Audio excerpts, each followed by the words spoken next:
अस्सलाम वालेकुम। आज का हमारा टॉपिक है पाइथन और ये बहुत ज़्यादा रिक्वेस्टेड वीडियो थी और बहुत ज़्यादा इम्पॉर्टेंट भी है। So let's begin. सबसे पहले पाइथन स्टार्ट करने से पहले हम कुछ बेसिक्स सीख लेते हैं और ओके लेट्स स्टार्ट। पहली चीज़ है स्ट्रिंग। स्ट्रिंग क्या होता है? स्ट्रिंग बेसिकली इनको कहते हैं। कोई भी चीज़ अगर आपको प्रिंट करवानी है, कॉपी पेस्ट प्रिंट करवानी है, तो आप स्ट्रिंग यूज़ करते हो। जैसे कि अगर मैंने स्ट्रिंग में लिख दिया सम, तो मेरे पास प्रिंट होके क्या आएगा? सम आएगा। लेकिन फॉर इंस्टेंस अगर मुझे इन्वर्टेड कॉमा भी प्रिंट करवाना है तो मैं डबल स्ट्रिंग पुट करूँगी लाइक दिस, तब मेरे पास प्रिंट होके क्या आएगा? Some with inverted comma. दूसरी चीज़ होती है फ्लोट। फ्लोट में हमारे पास नंबर्स आ जाते हैं और डेसिमल वाले नंबर्स आ जाते हैं। फॉर इंस्टेंस 0.25 और 25। इंटीजर्स आ जाते हैं हमारे पास। फिर इंटीजर्स हमारे सिर्फ नंबर्स को कहते हैं, होल नंबर्स को। और हमारे पास आ जाता है फिर बुलियन मतलब ट्रू एंड फॉल्स, कंडीशन वाले क्वेश्चंस। ठीक है, अब हम कुछ प्रिंट कैसे करवाते हैं, प्रोग्रामिंग होती कैसे है पाइथन की। बेसिकली अगर मैंने लिख दिया कि प्रिंट, मुझे नाम प्रिंट करवाना है, तो हर चीज़ ब्रैकेट में होती है, ब्रैकेट मस्ट है। अब मैं स्ट्रिंग का यूज़ करूँगी, तो मैंने लिख दिया प्रिंट नेम। बस मुझे इतना ही काम करना और ये मुझे मेरा आउटपुट क्या आएगा? वो नेम आ जाएगा। सही है। इसी तरह हमारे पास एलिफ वाले क्वेश्चन होते हैं, हमारे पास इंटीजर्स वाले क्वेश्चन होते हैं और कंडीशंस वाले होते हैं। बहुत सारे क्वेश्चन होते हैं, फंक्शन वाले भी होते हैं और फॉर लूप वाले भी होते हैं। इन सब का लेक्चर अलग से मौजूद है, तो इसकी डिटेल में अभी हम नहीं जाएंगे। अभी हम कुछ क्वेश्चन सॉल्व कर लेते हैं ताकि हम पाइथन को अच्छे से समझ पाएँ।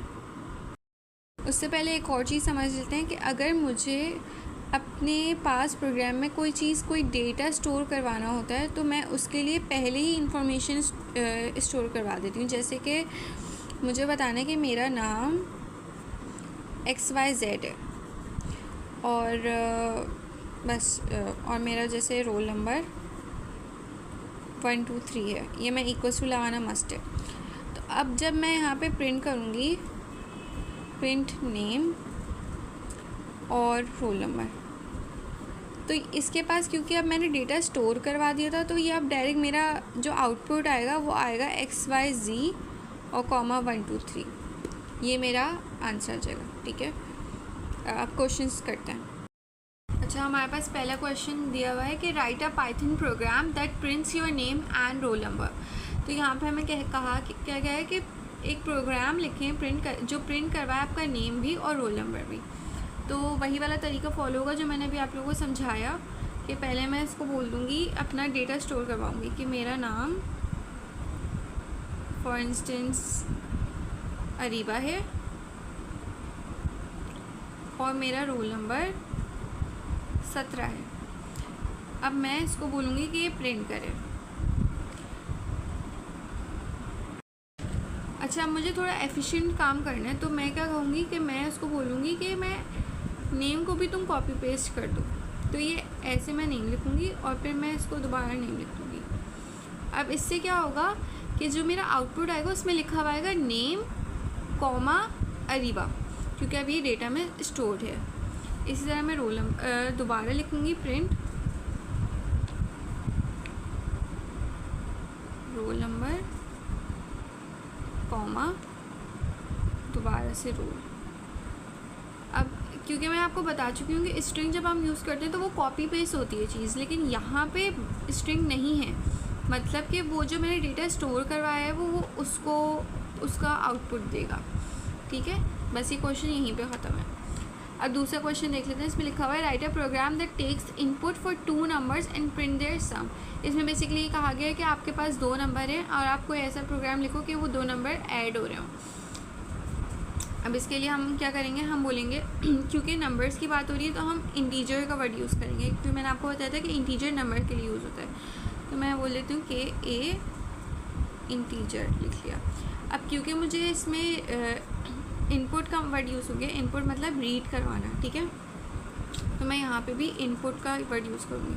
मैंने ब्रैकेट लगा दिया है, मैं बोलूँगी इनपुट, मैं एक और ब्रैकेट लगाऊंगी और मैं इस पर लिख दूँगी स्ट्रिंग में enter number 1, string close, bracket close. अब ये वाला ब्रैकेट भी हम क्लोज कर देंगे, ये हमारा एक चीज़ हो गई। अब हम लिखेंगे बी टू इंटीजर, सेम चीज़ कॉपी पेस्ट करेंगे, क्योंकि हमें 2 नंबर चाहिए तो हम वही लिखेंगे। जब भी कोई नंबर इस तरीके से करवाना होता है तो हम एंटर नंबर का यूज़ करते हैं वर्ड। अच्छा, अगर आप चाहें तो सिर्फ एंटर नंबर यूज़ कर सकते हैं, वहाँ पे आपको जो है वो फिर बाद में उसको बताना पड़ता है कि वो 1 और 2 कोई भी आप नंबर अगर ऐड करवाना चाहें।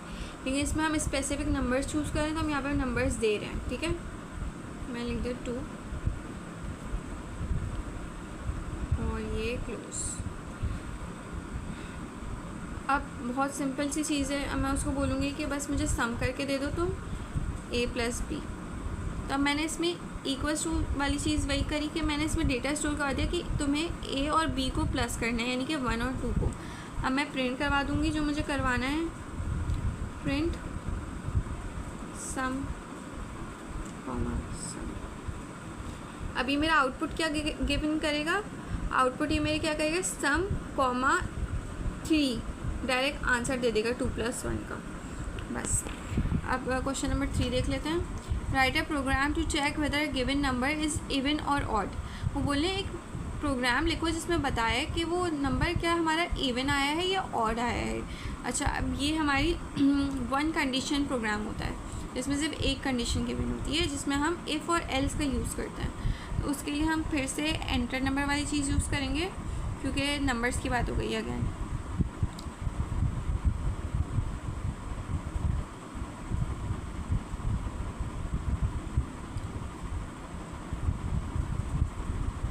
एंटर नंबर 1 से मुराद है कि आप पहला नंबर एंटर करो, ठीक है। सॉरी, मैंने यहाँ पे 1 और 2 बोल दिया था, लेकिन मतलब वही है कि कोई भी पहला नंबर ऐड कर दो। अब समझे, यहाँ पे मैंने 1 ही ले लिया था, ठीक है। एंटर नंबर 1 का से मुराद है पहला नंबर ऐड कर लो अपना। अच्छा, क्योंकि मैंने आपको पहले ही बता दिया था कि ये कंडीशन वाला सवाल है, तो यहाँ पे मैं इफ़ यूज़ करूँगी कि, और मैं यहाँ पे कंडीशन पुट कर दूँगी कि इफ़ /2 स्लैश किसी भी स्पेशल इफेक्ट के लिए यूज़ की जाती है, यहाँ पे बैक स्लैश कहते हैं इसको। डबल इक्वल्स टू यूज़ होगी क्योंकि इक्वल्स टू बताने के लिए। अच्छा, ये यहाँ पे डेटा स्टोर नहीं हो रहा है, या ये वाली चीज़ यहाँ पे नहीं हो रही है, डबल इक्वल्स टू हमने यूज़ करी है क्योंकि इफ़ वाली कंडीशन थी। अब इससे क्या मुराद है कि अगर मैं कोई भी नंबर को 2 से डिवाइड करती हूँ और उसका आंसर इवन में आता है, तो मेरा आंसर इवन में आए, तो उसके लिए मैं यहाँ पे लिख दूँगी प्रिंट। ये गैप देना ज़रूरी है, वरना आपका प्रोग्राम जो है वो चलेगा नहीं, एरर आ जाएगा। तो मैं यहाँ कह दूँगी कि इवन ए। इसका मतलब क्या हुआ कि अगर मुझे अब मेरा आंसर, फॉर इंस्टेंस मैंने 4 लिया, 4 डिवाइडेड बाई 2 2 होता है, तो मेरा ए जो है वो 2 आ रहा है अगर, तो वो प्रिंट कर दे इवन, ठीक है। वरना एल्स लगा दिया मैंने यहाँ पे, प्रिंट करे ऑड।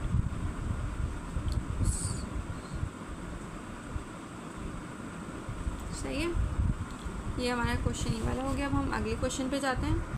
अच्छा, इसमें लिखा हुआ है कि write a for loop to print numbers from 1 to 10, 1 to 10 तक के नंबर्स के लिए फॉर लूप प्रिंट करवाएं। अच्छा, क्योंकि इसमें 10, अब हमें 1 से लेकर 10 तक के नंबर्स, यानी कि तकरीबन 10 नंबर्स को प्रिंट करवाना है 1 से लेकर 10 तक। अब हमें पता है कि फॉर लूप में अगर हमें एंडिंग पॉइंट गिवन है तो वो एंडिंग पॉइंट कभी भी मेंशन होके नहीं आता है, तो हमें एक नंबर आगे चलना पड़ेगा। और फॉर लूप के लिए हमें पता है, हम लिखते हैं फॉर आई रेंज 1 से लेकर 11 तक। 1 से लेकर 11 तक क्यों करी, क्योंकि हमें 1 से लेकर 10 तक के नंबर्स चाहिए थे और आखिरी नंबर कभी भी आता नहीं है, इसलिए हमने इसको 1 से लेकर 10 तक, क्योंकि हमें पता है हमें 1 से लेकर 10 तक ही चाहिए, इसलिए हमने एक नंबर एक्स्ट्रा पुट कर दिया। अब यहाँ पे मैं कुछ भी लिख दूँगी, क्योंकि हमें नंबर्स चाहिए थे, तो मैंने बोल दिया प्रिंट नंबर्स। तो ये कैसे रिस्पॉन्ड करेगा, पहले आ जाएगा 1 number, 2 number, 3 numbers, 4 numbers, 5 numbers, और ये 10 तक चलता रहेगा क्योंकि हमें नंबर्स प्रिंट करवाने थे 1 से लेकर 10 है, तो ये 10 बार उसको प्रिंट करता रहेगा। यहाँ पे स्ट्रिंग के साथ ही मेंशन हो जाएगा, ठीक है। हमारे पास नेक्स्ट क्वेश्चन है, a student buys 3 samosas ₹50 each and 2 juices ₹30 each, write a program to calculate the total bill. और इसमें हमें कहा गया कि किसी स्टूडेंट ने 3 समोसा बाय किए हैं, सबके प्राइस 50-50 थे ईच, और 2 जूस बाय किए थे 30 ईच रुपीज़ के। अब हमें प्रोग्राम बनाना है जो वो हमें कैलकुलेट करके दे पूरा बिल, बेसिकली सब प्लस और मल्टीप्लाई का खेल है। तो पहले हम अपना डेटा सेव करवाएंगे कि जो हमारे समोसे के प्राइस थे वो 50 रुपीज़ थे, या हमने उसको डेटा सेव करवा दिया। जैसे हम ऊपर प्लस माइनस कर रहे थे, प्लस कर रहे थे, वैसे ही होगा। और जूस के प्राइस हमारे 30 रुपीज़ थे। अब हमें उसको क्वांटिटी भी बतानी कि हमने कितनी ख़रीदी थी, तो हम बता देंगे कि हमने समोसे की क्वांटिटी 3 थी और जूस की क्वांटिटी हमारी 2 थी। तो अब हम टोटल बिल कैलकुलेट करेंगे, जैसे हम सम करवाते थे बिल्कुल वैसे ही होगा, बस थोड़ा सा डिफरेंट। तो अब हमने क्या किया, samosa price multiply by samosa quantity और plus juice price plus juice quantity. तो यहाँ पे हमारी क्वांटिटी और प्राइस सब मल्टीप्लाई होके आपस में प्लस हो जाएंगे, और हमारा आंसर कैसे आएगा, हम उसको बोलेंगे कि प्रिंट करें टोटल बिल रुपीज़, क्योंकि स्ट्रिंग में मेंशनड है तो ये एज इट इज़ कॉपी होकर हमारे पास आएगा, जबकि ये स्ट्रिंग में मेंशन नहीं है तो ये इसका आंसर निकल आएगा। ये हमारे टोटल बिल का आंसर ये दे देगा। तो हमारे आउटपुट में क्या लिखा हुआ आएगा, टोटल बिल रुपीज़, और वॉट एवर जो कॉस्ट होगी 240 ले लें तो 240 लिखी हुई आ जाएगी। अच्छा, अब हमारे पास नेक्स्ट क्वेश्चन है, write a program that takes marks of a student as input if marks is equal या ग्रेटर देन 50 पास, प्रिंट करें पास, एल्स प्रिंट फेल। ठीक है, तो अब हम ये वाला सॉल्व कर लेते हैं क्वेश्चन। अच्छा, ये भी हमारा सिंगल कंडीशन क्वेश्चन है। इसमें बेसिकली पहले हम उसको बता देंगे कि मेरे पास जो बच्चा है जिसके मैं मार्क्स लिख रही हूँ उसके मार्क्स आए हैं 70 ले लेते चलें, ठीक है। तो अब मैं उसको कंडीशंस बताऊँगी कि अगर मार्क्स, वही कंडीशन लिखूँगी जो मुझे ऊपर मेंशन की गई है कि ग्रेटर या इक्वल टू 50 है, तो मैं उसको बस बोलूँगी कि वो प्रिंट कर दे। अगेन अगर इफ़ वाली कंडीशन आती है तो आप उसको डायरेक्टली नीचे नीचे नहीं लिखोगे, गैप दे के लिखोगे,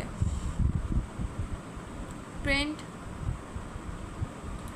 पास। लेकिन यानी कि एल्स अगर मेरे पास मार्क्स लेस देन 50 हैं, तो प्रिंट करवाऊँ मैं फेल। ये तो बहुत आसानी से हो गया, ठीक है। अब अगला क्वेश्चन आ जाता है। अच्छा, अब क्या ये भी देख लेते हैं, क्योंकि मेरे पास 70 मार्क्स और मैंने ये वाली कंडीशन ली थी तो वो डायरेक्ट मुझे पास प्रिंट करके दे देगा, बस आउटपुट मेरा पास आ जाएगा। अगला क्वेश्चन है, total lectures is equals to 40 if attendance is less than 30 print not eligible for exam, else prints eligible. Condition वाला क्वेश्चन है, फिर से ऐसे ही होगा कि वो बोल रहे हैं कि 40 हमारे पास टोटल लेक्चर थे और हमारे पास अटेंडेंस अगर किसी भी स्टूडेंट की 30 से कम है तो उसके पास आ जाएगा not eligible for exam print होगा, वरना एलिजिबल होगा, ठीक है। तो मैं यहाँ पे लिख देती हूँ कि मेरे पास जो अटेंडेंस है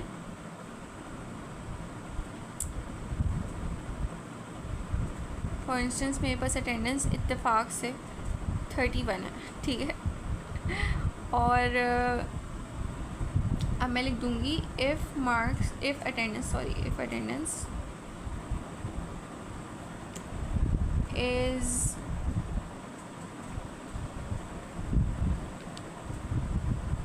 ये इक्वली लेस देन 30 है तो प्रिंट करवाए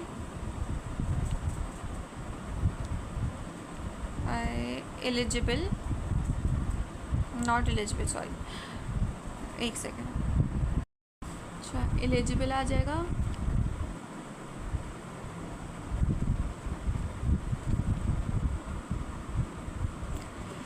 अच्छा फिर मैं लिख दूँगी एल्स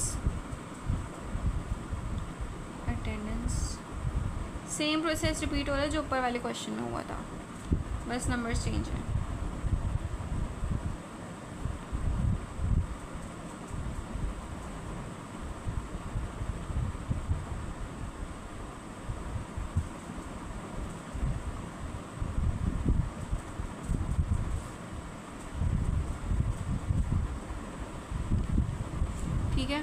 तो अब हमारे पास क्योंकि 31 अटेंडेंस थी और वो 30 से ज़्यादा है तो मेरे पास प्रिंट होकर क्या आ जाएगा, एलिजिबल, सिंपल।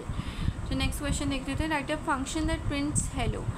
अच्छा, ये लिखने से पहले मैं बता देती हूँ एक चीज़। फंक्शंस को जो है ना करने का तरीका क्या होता है, आपको डेफ यूज़ करना होता है। डेफ बेसिकली कीवर्ड है, ठीक है, और उसके साथ आपको एक और वर्ड यूज़ करना होता है जो कि आपके इस कोड के रिलेटेड होता है, ठीक है।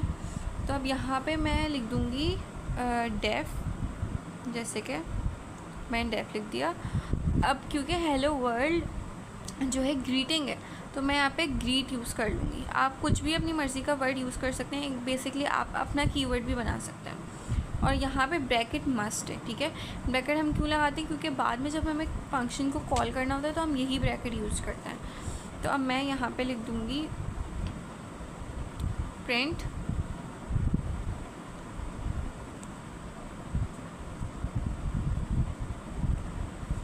Hello world. अब मुझे क्योंकि अब मुझे फंक्शन कॉल भी करना है, तो कॉल करने के लिए मैं क्या यूज़ करूँगी, सिर्फ ये और ये। तो मैं यहाँ पे क्या लिख दूँगी, ग्रीट। तो ये हेलो वर्ल्ड आ जाएगा। अब मैं कभी भी जब ये पुट करूँगी ना तो वो हेलो वर्ल्ड मुझे हमेशा जो है ना प्रिंट करके दे देगा। बेसिकली फंक्शन में यही होता है। अब हमारे पास क्वेश्चन है, write a function that print from 1 to 10। अब देखिए 1 to 10 तक प्रिंट करने का कहना है तो हमें पता है कि वही वाली चीज़ होगी, फॉर लूप वाली, रेंज वाली चीज़, ठीक है। लेकिन यहाँ पे फंक्शन भी है तो उसके लिए हम क्या यूज़ करते हैं, डेफ और एक कीवर्ड जिस और ब्रैकेट। तो हम ऐसे लिख देंगे कि हमें प्रिंट नंबर करवाने हैं। ये मैंने अपना कीवर्ड चूज़ कर लिया, ब्रैकेट और डेफ लिख दिया, ठीक है। अब मैं वही वाली लाइन यूज़ करूँगी, फॉर आई रेंज वाली। तो for I in range 1 to 11। 1 to 11 मैंने क्यों लिया, क्योंकि आखिरी वाला नंबर कभी काउंट नहीं होता, ये 1 से लेके 10 तक प्रिंट नंबर करेगा। मुझे 10 नंबर ही चाहिए थे, ठीक है। फिर मैं इसको बोल दूँगी प्रिंट आई। आई का मतलब क्या है, आई का मतलब ये वाला आई है, यानी कि ये 1 से लेके 10 तक प्रिंट करता ही चला जाएगा, ये इसको इंडिकेट कर रहा है। अब क्योंकि फंक्शन था तो मुझे इसको कॉल भी करना है, तो कॉल करने का क्या तरीका होता है, प्रिंट नंबर और ब्रैकेट कर दिया तो वो कॉल हो गया। अब हमारे पास क्वेश्चन है, write a function that prints the multiplication of 5। यानी कि वो बोल रहे हैं कि हमें पूरा 5 का टेबल मेंशन करना है और वो एक फ़ंक्शन होना चाहिए। फंक्शन के लिए जो हम करते थे डेफ वाला कीवर्ड, वो हमने वही करा। मैंने इसका नाम टेबल ऑफ 5 रख दिया। अब इसका नाम मल्टीप्लाई, मल, कुछ भी रख सकते हैं, ठीक है। फिर उसके बाद मैंने रेंज मेंशन कर दी कि ये मेरी रेंज ये होनी चाहिए 1 से लेकर 11 तक। अगेन मेरे पास 10 नंबर है, इसलिए मुझे 10 नंबर तक टेबल चाहिए, तो मैंने ये रेंज मेंशन कर दी। अगर आपको ज़्यादा चाहिए तो आप ज़्यादा मेंशन कर दो कि 5 का टेबल 50 तक चाहिए तो 51 तक मेंशन कर दो, इस तरीके से। अच्छा, अब प्रिंट करवाने के लिए मैंने क्या यूज़ किया, प्रिंट करवाने के लिए मैंने किया कि print 5 multiply by I, bracket में, कर्ली ब्रैकेट्स में, ठीक है। अब आप देख सकते हैं स्ट्रिंग यहाँ से लेकर यहाँ तक की। ये ऐसा क्यों है, ताकि ये वाला नंबर हर दफ़ा चेंज होगा। ये पहले 1 आएगा, फिर 2 आएगा, 3 आएगा, और उसका जो आंसर में प्रोसेस होके आएगा ना वो यहाँ आना चाहिए, ठीक है। लेकिन क्योंकि स्ट्रिंग में है तो ये बस ऐसे कॉपी पेस्ट हो जाएगा, ठीक है। असल चीज़ यहाँ पर है, ये जो है ना मल्टीप्लाई होगा इससे। तो 5 मल्टीप्लाई बाय 1 का आंसर जो आएगा ना वो यहाँ पे लिखा होगा। आई होप सो आप लोगों को समझ आ रही होगी। मैं दोबारा रिपीट कर देती हूँ।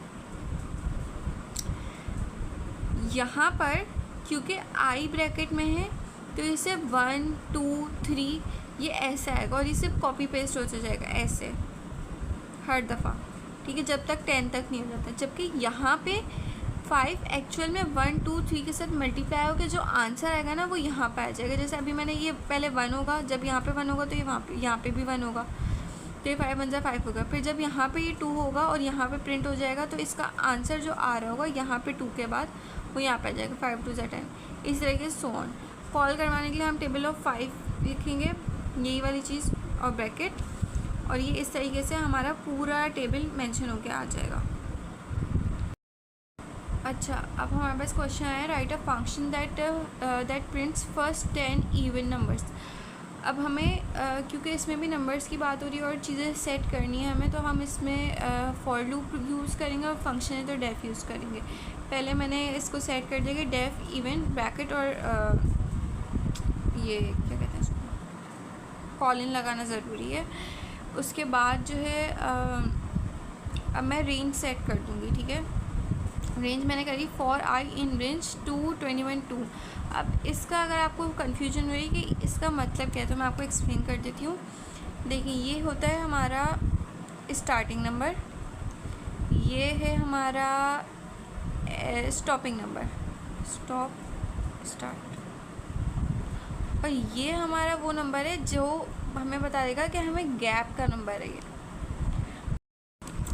अच्छा, इस गैप का क्या मतलब है? क्या 2 हैं, मतलब कि जब मैंने 2 लिखा तो एक नंबर छोड़ के जो दूसरा नंबर होगा वो मेरा प्रिंट होगा, ठीक है। तो यानी कि मेरे पास 2 है, मैंने एक नंबर को छोड़ दिया जो कि हमारे पास 3 था, और जो मेरे पास दूसरा नंबर है यानी कि 3 के बाद वाला दूसरा नंबर जो 4 है वो प्रिंट होगा। इसी तरह 21 तक प्रिंट होगा। क्योंकि 21 तक प्रिंट होगा क्योंकि फिर वो एक स्किप करते करते 10 नंबर हमें क्योंकि इवन प्रिंट करने थे, तो वो इस तरीके से होगा। अब मैंने यहाँ पे प्रिंट आई लिख दिया, तो ये यही नंबर्स प्रिंट होंगे, और ये मेरा हमने अपने फंक्शन को कॉल कर दिया इस तरीके से, ठीक है। अगले क्वेश्चन पे आ जाते हैं। Write a function that prints all odd numbers from 1 to 50। Same चीज़ होगी बिल्कुल। हमने पहले डेफ लिखना है, फिर ऑड नंबर लिखना है, और फिर ब्रैकेट लिख देना है, फिर अपनी रेंज को कॉल करनी है। अब इसमें भी वही चीज़ हुई है कि मैंने इसको कहा है कि वो एक नंबर छोड़ के जो दूसरा नंबर है उसको क्या। अब इसमें फ़र्क क्या है कि मैंने यहाँ पे मेरा स्टार्टिंग पॉइंट 1 है, ठीक है, तो मेरा 1 स्टार्टिंग पॉइंट आ गया। उसके बाद मैंने उसको कहा कि एक नंबर छोड़ दे, ये नंबर वो छोड़ दे, और जो दूसरे इसके बाद वाला जो नंबर है दूसरा नंबर है उसको वो कंसिडर कर ले, जो कि है 3, ये भी और नंबर है। इसी तरह वो 50 तक चलता जाएगा, ठीक है। तो हमारे पास नंबर्स आ जाएंगे। प्रिंट आई के हमने और वही और नंबर को कॉल आउट कर दिया। जब हमारे पास अगला क्वेश्चन है, write a function that takes input from the user and checks if the number is positive और नेगेटिव। यानी कि वही कंडीशन आ गई है चेक करने की, इफ़ आ गया, चेक आ गया, कंडीशन वाले क्वेश्चन है कि नंबर आपका पॉजिटिव है या नेगेटिव है। अब इसमें एक डिफरेंट चीज़ क्या आई है कि इसमें आया है इनपुट करना है यूज़र से, यानी कि इसमें आप खुद नंबर पुट नहीं कर सकते, आपको ऐसा प्रोग्राम बनाना है कि वो बस यूज़र उसमें बस अपने नंबर्स पुट करे और वो चेक कर ले कि वो पॉजिटिव नंबर है या नेगेटिव नंबर है। अच्छा, इसके लिए हमने चेक साइन का कर लिया, डेफ फंक्शन बना लिया हमने ये। अब इसमें क्या हुआ, मैंने यहाँ पे नंबर लिख दिया है। फ्लोट का मैंने यूज़ क्यों किया है? क्योंकि मैंने आपको पहले ही बता देता है, फ्लोट यानी कि आपके डेसिमल वाले नंबर्स भी होते हैं और होल नंबर्स भी होते हैं, ठीक है। तो अब ये तो यूज़र की मर्ज़ी है ना कि वो डेसिमल वाले नंबर पुट करके चेक करे या होल नंबर पुट करके चेक करे, तो इसीलिए हमने फ्लोट यूज़ करा है। वरना अगर हमारे पास ऑप्शन होता है सिर्फ इंटीजर्स का, तो हम यहाँ पे सिर्फ इंटीजर्स पुट करते, ठीक है। इनपुट आ गया, सवाल में था एंटर अ नंबर, ठीक है। अब हमने यहाँ पे खाली जगह छोड़ दी है कॉलन डाल के, तो यानी कि यहाँ पे यूज़र अपनी मर्ज़ी का नंबर डालेगा, ठीक है। इसी तरीके से फिर हम नीचे आ जाएंगे। अब हमने यहाँ पे कंडीशन लिख दी कि अगर हमारा नंबर 0 से बड़ा है या 0 है तो वो प्रिंट कर देगा पॉजिटिव। अगर 0 से छोटा, अब 0 से छोटा तो इंटीजर्स में आपको पता है वो स्केल होता है, या हमारा 0 यहाँ पे पॉजिटिव नंबर होता है, यहाँ पे नेगेटिव होता है। तो 0 से बड़ा है तो पॉजिटिव, 0 से छोटा है तो नेगेटिव, यहाँ पे नेगेटिव प्रिंट हो जाएगा, ठीक है। अब अगले और आखिरी क्वेश्चन पे आ जाते हैं हम। Write a function that prints Python programming is not fun. भाई मेरे लिए तो बिल्कुल फ़न नहीं है, आप लोगों के लिए तो बता दें, ठीक है। अब और वो भी हमें 3 टाइम प्रिंट करवाने हैं। हमने पहले लिख दिया डेफ वर्ड्स। अब इसमें तो हमारी चॉइस होती है, तो मैंने वर्ड्स लिख दिया, ये वाहिद चीज़ है जिसमें हमारे पास चॉइस है। तो आप इसकी जगह कुछ भी लिख सकते हैं, पाइथन लिख लो, नंबर्स लिख लो, कुछ भी लिख दो, वो आपकी मर्ज़ी, वो आपका कीवर्ड है, ठीक है। ब्रैकेट लिख दिया, कॉलन लगाना मैं भूल गई हूँ, कॉलन लगा दें। अच्छा, इसके बाद मैंने लिख दिया फॉर आई इन रेंज 3। अब आप सोच रहे हो कि मैंने 3 क्यों लिखा है। इसमें आपने नोटिस किया कोई स्टार्टिंग पॉइंट नहीं है, क्यों जब हम लोग फॉर लूप में कोई स्टार्टिंग पॉइंट गिवन नहीं होता तो वो ऑटोमेटिकली 0 से स्टार्ट हो जाता है, ठीक है। तो 0, 1 और 2 जो नंबर लिखा होता है वो कभी भी मेंशन नहीं होता, तो इसीलिए ये 3 नंबर्स हो गए। और क्योंकि हमें 3 बार लिखना था तो वो 3 बार इस तरीके से वो प्रिंट हो जाएगा, ठीक है। फिर इसके बाद मैंने जो प्रिंट करना था वो मैंने लिख दिया, और वो था Python programming is not fun, ये मैंने लिख दिया है। अब ये 3 मरतबा प्रिंट हो जाएगा, और अपने उसको फंक्शन को कॉल करने के लिए मैंने अपना कीवर्ड लिखा और ब्रैकेट मेंशन कर दी है। आज का लेक्चर यहीं पे ख़त्म हो गया है। होप सो कि आप लोगों को आज का टॉपिक समझ आया होगा और सारे सवाल आप लोग भी सॉल्व कर लेंगे आराम से। You can comment down if you want me to explain a topic of your choice, या पे कोई क्वायरीज़ है उसके लिए भी। And make sure to subscribe for further lectures. Thank you for watching.